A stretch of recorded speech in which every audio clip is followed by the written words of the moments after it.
মিশকাকে নিয়ে যাচ্ছিলাম ওর নাচের ক্লাসে। ওর নাচের ক্লাসের পরে আমার ছিল কিছু প্ল্যান, আর সেটাই তোমাদের সাথে শেয়ার করছি। তো যাই হোক, ওকে ওর ক্লাসে পৌঁছে দিয়ে আমি আমার ফ্রেন্ডসদের সাথে দেখা করতে চলে গেলাম, আর সাথে কিছু খাওয়া দাওয়া করলাম। আর সেখানে গিয়ে পেলাম একটা জবরদস্ত সারপ্রাইজ, সেটা হলো আমার বান্ধবীর নিজের হাতে আঁকা আমার মেয়ের এই পোর্ট্রেটটা। তোমরাই দেখে বলো কি অসাধারণ হয়েছে না? মানে আমি তো পুরো স্পিচলেস ছিলাম এরকম একটা কাজ দেখে।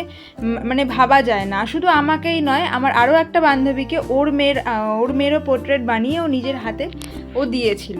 তো এটা ছিল আমাদের জীবনের মনে হয় সর্বশ্রেষ্ঠ পাওনা একটা।